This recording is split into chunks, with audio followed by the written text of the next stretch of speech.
Welcome in, y'all. Timeshare Clarence. It's June 15th, 2024. And this is probably the scariest, if not hardest, episode that I've done to date because I feel like I have this huge burden on me and it will never be off of me until I unburden myself. So the last couple weeks, I've been debating a lot about how much should be public, how much should be private. I actually went back and made the vast majority of my videos public, but that's where I'm at now. But I think most of the weight and most of the depression, most of the frustration, most of the disappointment, and a whole bunch of other emotions really come from me being disappointed and embarrassed about the person that I was. So when I started walking this morning, that's really what I was thinking about. Like, man, you was really a fucked up person. But I started thinking about why. And the other day, I thought about the necessity for me to really share my memories, because I say all the time, like, how important memories are, and that we have to invest in creating good memories with the people we care about, because in the long run, that's what our relationships are based off.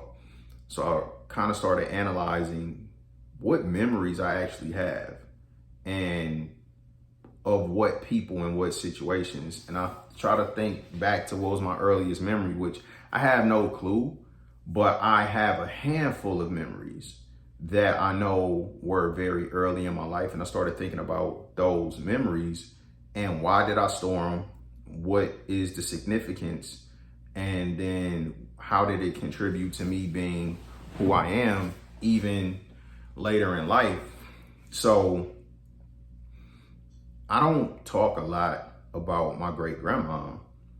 And honestly, I don't have a lot of memories from or of my great grandma, but I know what her impact has been on my life through her influence on my grandma and then my mom, and in turn their influence on me.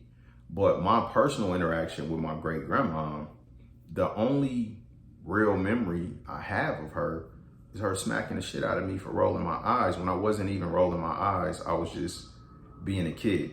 So I'll maybe get into that another time, because I didn't plan out this episode. I just felt like it was important for me to start because I don't want to.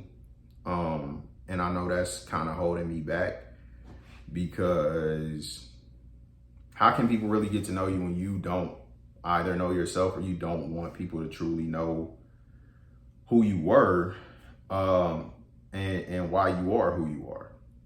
Because a lot of people that meet me now think I'm a great person, and I might be.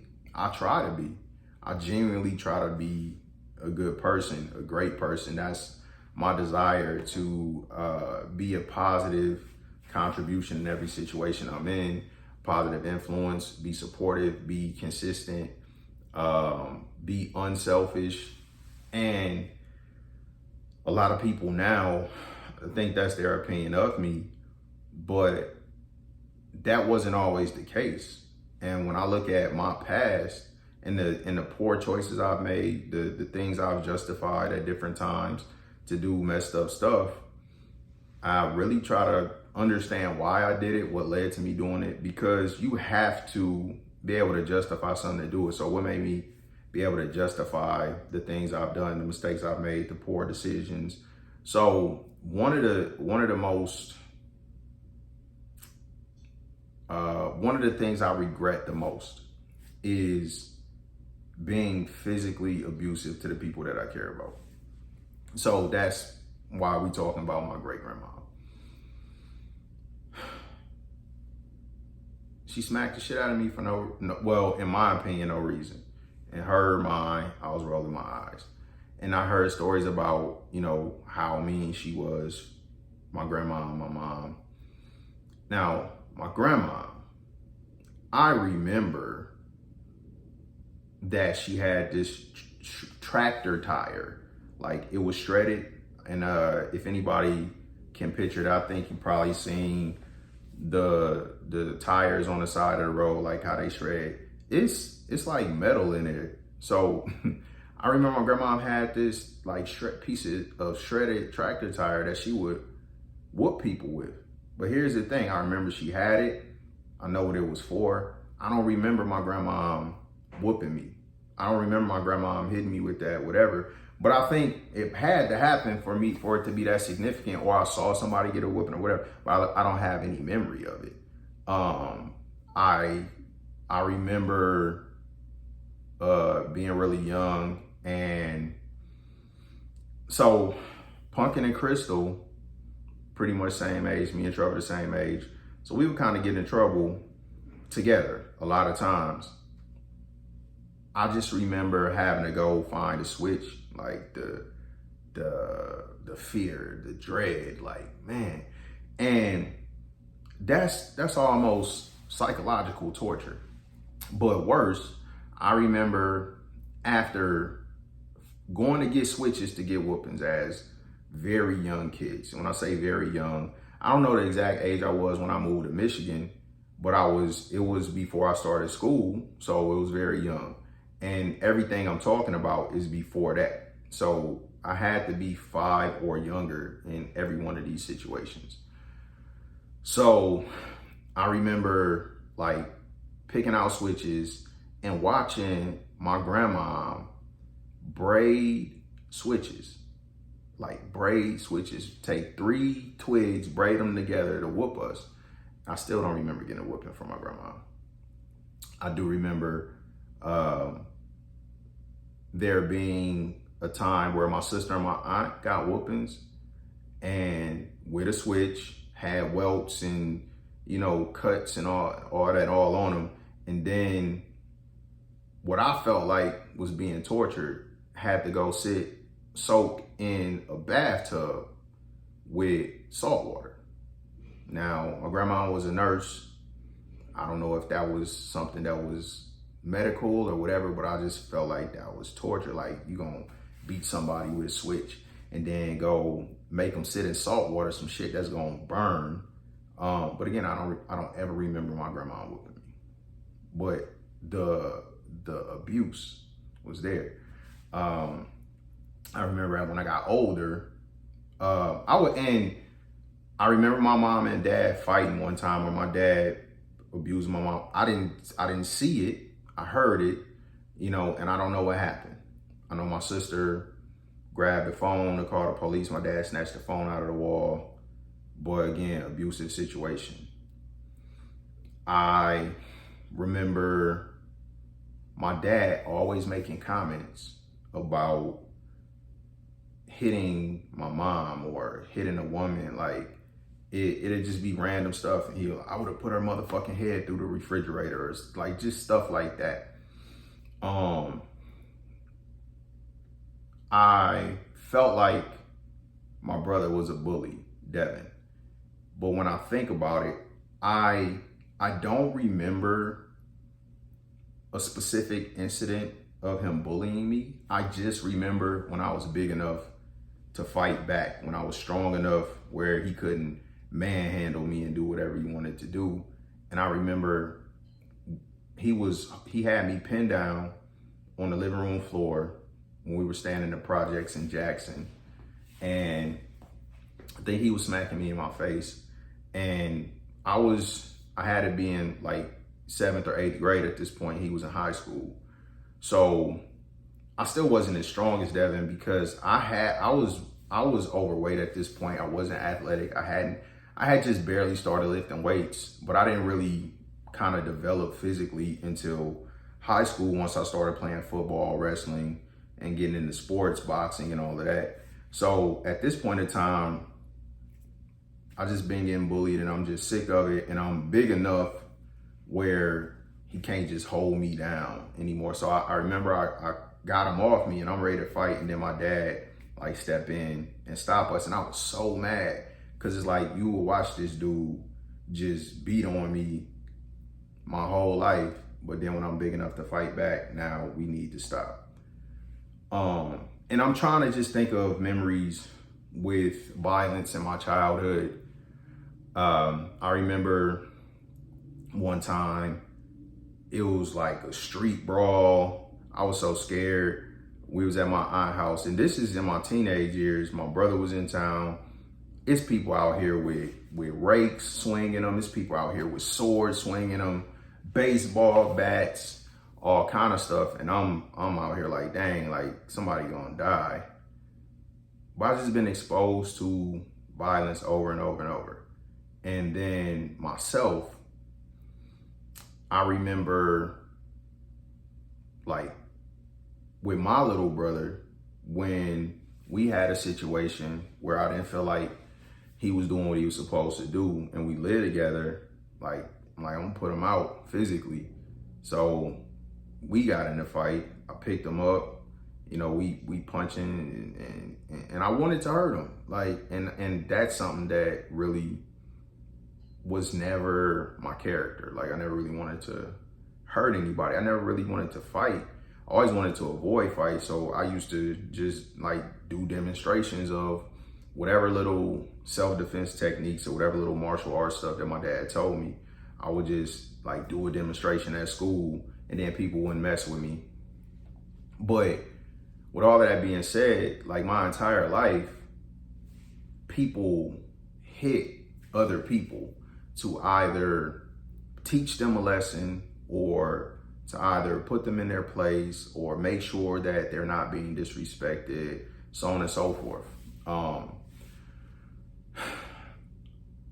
I only remember my mom whooping me twice.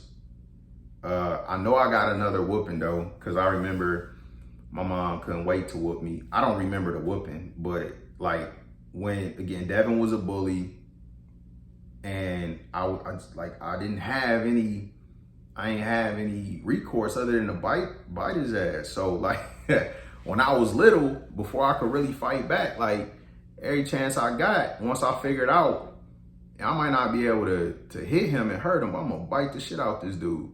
So I bit him a few times and got away with it. And then, like, you know, my mom felt like I needed to get my butt beat. So she waited till the next time I bit him. And I remember I got a whooping for that, but I don't remember the whooping. So my grandfather never hit me. My grandma on my dad's side never hit me. I don't ever remember my grandmom on my mom's side whooping me. The only thing I do remember from my great-grandmom is her smacking me. My great-grandfather, I never remember him hitting me. My on the Shannon side, my grandfather, on my maternal grandfather, Jerry Jackson, he spent the majority of my life in prison for murder. And I always was told, you know, I had his anger, his mean streak or whatever in me, and was kind of warned about where that will lead you. But I'm trying not to miss anything. And that's the point. It's not a whole lot of stuff, but the stuff is significant. I don't ever remember my dad whooping me, but it was always that was the thing to keep people in line, was to hit them, to hurt them, to inflict pain on them until they basically submitted or conformed to whatever you was trying to get them to do or whatever they were supposed to do. And that's how I went into my young adulthood, thinking that was the solution to everything, like violence, physical domination, whatever. And that's probably my biggest regret, because I know I used to whoop my kids. You know, the most embarrassing thing in my life is putting my hands on a mom, hitting a mom, choking her. Now, and again, not to justify it, I was very young.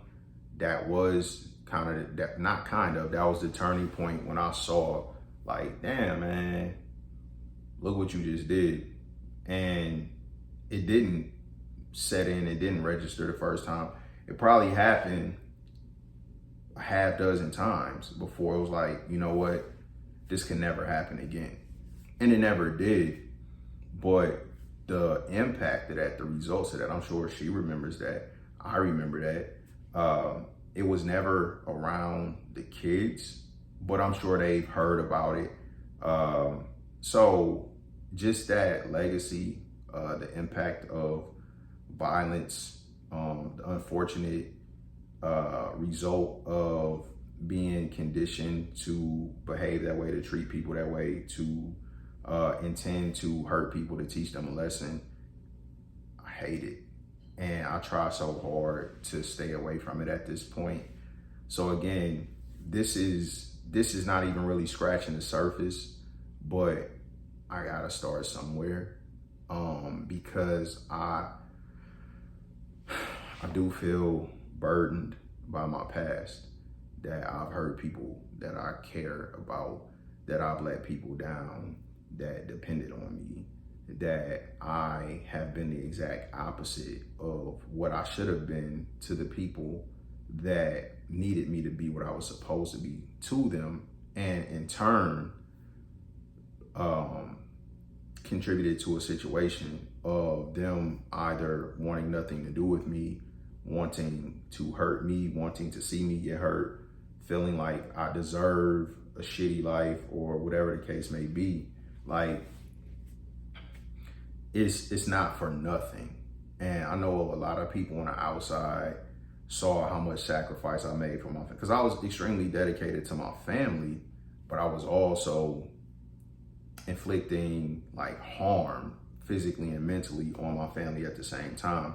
So one doesn't make up for the other. You know, yeah, I would have done anything. I did everything I could do to make sure that they had everything they needed, as much as I could possibly do. And still to this day, I have that desire to do the same thing. But the flip side of the coin is the negative stuff. So in order not to make this too long, I'm gonna leave this right there. But I am going to start unburdening myself. I was listening to Childish Gambino, and I've been listening to him forever, but it's just one thing that always stood out to me. It was a little story he told, like a skit at the end. It was about how at the end of summer camp, he had hung out with this girl the whole time, and he thought they was cool, blah, blah. So he just kind of spilled his heart, and it was immediately used against him. She shared that information with somebody else, and they just kind of used it to try to make a fool of him. And he basically said, just, that was for her. It wasn't for the world, but ultimately she shared it. So it taught him the lesson: just make everything for everybody all the time. Cut out the middleman, because when you put it out to the world, can't nobody use it against you. And I hope that, if nothing else, the people that I do care the most about understand that the things that I did was not with the intent to harm, to inflict psychological and physical damage. It was just what I was taught. I know it was wrong. I'll never try to justify it, but I am trying to explain it. And I do believe there's a difference.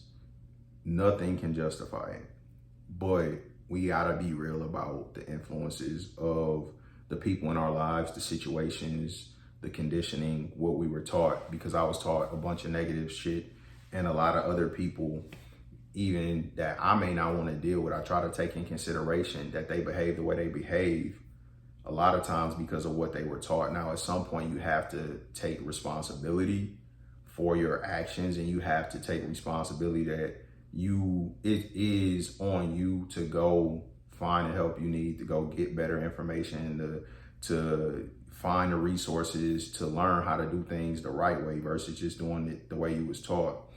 So I'm trying, and hopefully this will matter, but far from perfect, a lot better than I was, a lot further to go, but I am trying. So for anybody tuning in, appreciate y'all. Until next time, timeshare Clarence. Peace.